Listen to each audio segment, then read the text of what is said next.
Hey guys, it's Laura from the ClickFix team, and I'm here again with another shortcode video. I'm going to show you this time how I use the calc shortcode, which can work to calculate values and also to save values so you can display them in fields and as text. Here I have a simple form with 4 fields, and you can see that I have a name, weight, height, and BMI. So what I'm going to do is calculate the BMI.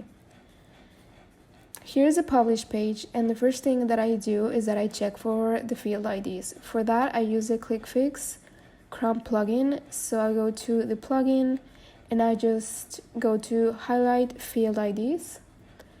And sometimes they are called as the field, and some other times they get a code like this one. So you only need the last values after the F.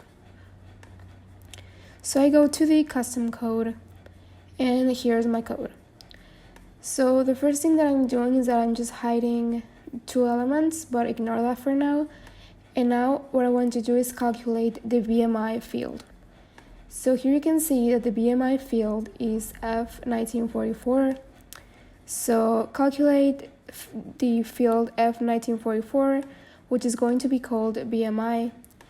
And I'm just using a random formula. This is not the actual BMI formula, but it's just F1941 plus F1942, which are the height and weight fields.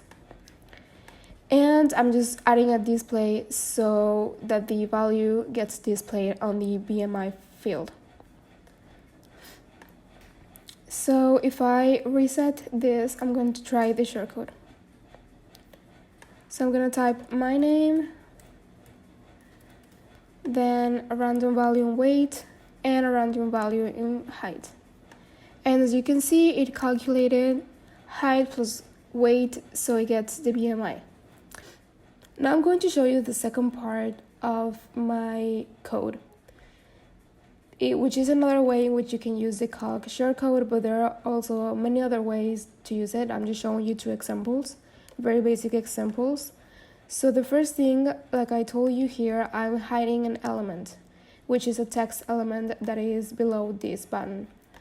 So when the user clicks on show block, which is the anchor behind this button, they're going to see the text element 18. And the text element just has this code here, which says thank you and then calc first name. So what this is going to do is going to grab the value for the first name, and it's going to display it and add a random message. So I just added this message. So now when I click on submit, my name is going to appear here, the name that I typed in here. So this is how you can use the calc shortcode. You can use it to create forms, to create quotes. Just use your imagination and use it however you want to, and I hope this is useful.